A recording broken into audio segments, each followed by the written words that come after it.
जय श्री हरि। भक्तों, एकादशी का व्रत केवल उपवास नहीं बल्कि यह शरीर और मन की शुद्धि का पर्व है। इस व्रत में हर चीज जो हम खाते या पीते हैं उसका असर सिर्फ हमारे शरीर पर नहीं बल्कि हमारी साधना और भक्ति पर भी पड़ता है। आज के इस वीडियो में हम बात करेंगे एक बहुत ही आम लेकिन महत्वपूर्ण सवाल की, क्या एकादशी व्रत में हरी मिर्च खा सकते हैं? इस वीडियो में आप जानेंगे पद्म पुराण में इस बारे में क्या कहा गया है, हरी मिर्च खाने या न खाने का धार्मिक और वैज्ञानिक कारण, अगर खा सकते हैं तो उसका सही तरीका क्या है और अगर नहीं खा सकते तो क्यों। आइए जानते हैं इस रहस्य को एक सुंदर और ज्ञान से भरी कहानी के माध्यम से। एकादशी व्रत और हरी मिर्च। बहुत समय पहले की बात है।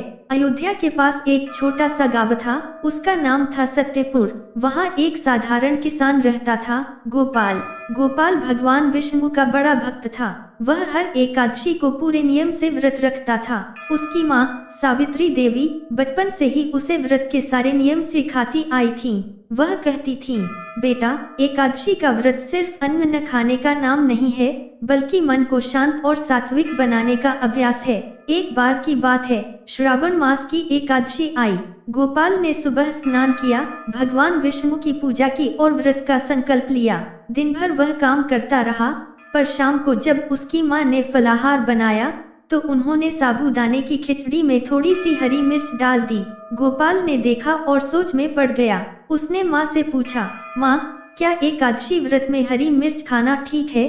कहीं इससे व्रत तो नहीं टूटेगा? माँ ने मुस्कुराकर कहा, बेटा, इस बारे में हर किसी की राय अलग अलग है। तू कल हमारे गांव के पंडित देवदत्त जी से जाकर पूछ ले, वही सही उत्तर बताएंगे। अगले दिन सुबह गोपाल पंडित देवदत्त के पास पहुंचा। वह भगवान विष्णु के भक्त और वेद पुराणों के ज्ञाता थे। गोपाल ने नमस्कार किया और पूछा, पंडित जी, मैंने सुना है कि एकादशी व्रत में हरी मिर्च नहीं खानी चाहिए, क्या यह सच है? पंडित जी ने मुस्कुराते हुए कहा, वत्स, बहुत अच्छा प्रश्न किया तूने। देखो, इस प्रश्न का उत्तर हमें पद्म पुराण के एक विशेष सिद्धांत से मिलता है। उन्होंने पुराण की एक पंक्ति पढ़ी, एकादश्यां तो तामसं त्याज्यं सर्वथा नरः, अर्थात एकादशी के दिन हर उस पदार्थ का त्याग करना चाहिए जिसमें तामसिक, उत्तेजक या कषाय गुण हो। पंडित जी बोले, हरी मिर्च दिखने में हरी और सरल है, लेकिन उसका स्वभाव तीक्ष्ण यानी तेज होता है। इसकी तीक्ष्णता शरीर में उत्तेजना और मन में चंचलता लाती है, जबकि एकादशी व्रत का उद्देश्य है मन को शांत और स्थिर रखना। इसलिए पद्म पुराण के अनुसार हरी मिर्च को त्याज्य यानी वर्जित पदार्थों में रखा गया है। फिर पंडित जी ने समझाया, देखो गोपाल, हर नियम के पीछे विज्ञान भी छिपा है। हरी मिर्च में कैप्सेसिन नाम का तत्व होता है जो हमारे नर्व्स को उत्तेजित करता है। इससे शरीर में पित्त बढ़ता है और मन बेचैन हो जाता है। व्रत के दौरान जब पेट खाली होता है तो हरी मिर्च खाने से एसिडिटी, जलन या सिर दर्द भी हो सकता है। इसीलिए कहा गया है, जो चीज शरीर को अशांत करे वह साधना में बाधक बनती है। गोपाल ने पूछा, पंडित जी, तो क्या कोई स्थिति ऐसी है जब हरी मिर्च खा सकते हैं? पंडित जी बोले, अगर कोई व्यक्ति बहुत कमजोर है या बिना स्वाद के खाना नहीं खा पा रहा तो बहुत थोड़ी मात्रा में सिर्फ 1 या 2 हरी मिर्च के टुकड़े सेंधा नमक और दही के साथ खाए जा सकते हैं। लेकिन ध्यान रहे, ये सिर्फ स्वाद के लिए नहीं, शरीर को संतुलित रखने के लिए हो। पंडित जी ने आगे कहा, हरी मिर्च वैसे खराब नहीं है, इसमें विटामिन सी और एंटीऑक्सीडेंट होते हैं जो शरीर की रोग प्रतिरोधक क्षमता बढ़ाते हैं। लेकिन व्रत में शरीर को आराम चाहिए, उत्तेजना नहीं।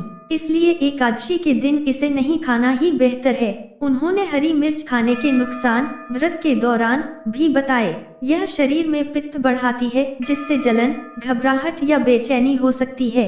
मन को शांत रखने में कठिनाई होती है जिससे भक्ति में एकाग्रता घटती है। पेट खाली होने पर यह अम्ल एसिड बढ़ा सकती है।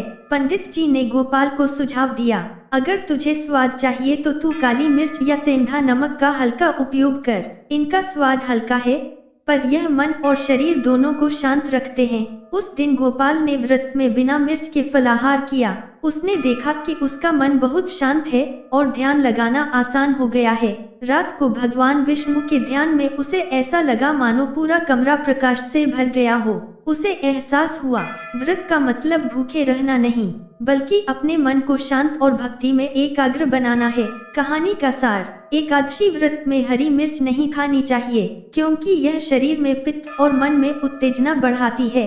पद्म पुराण के अनुसार एकादशी का नियम है सिर्फ सात्विक, शांत और शुद्ध पदार्थों का सेवन करना। अगर जरूरत पड़े तो बहुत कम मात्रा में सेंधा नमक के साथ सेवन किया जा सकता है, पर उसका उद्देश्य स्वाद नहीं, संतुलन होना चाहिए। तो भक्तों, अब जब भी एकादशी का व्रत रखें, याद रखें व्रत का असली अर्थ भूख या त्याग नहीं, बल्कि शरीर और मन दोनों को सात्विक बनाना है। हरी मिर्च से दूर रहकर अपने मन को भगवान विष्णु के ध्यान में लगाए, क्योंकि सच्ची भक्ति वही है जहाँ मन शांत और प्रेम से भरा हो। जय श्री हरि।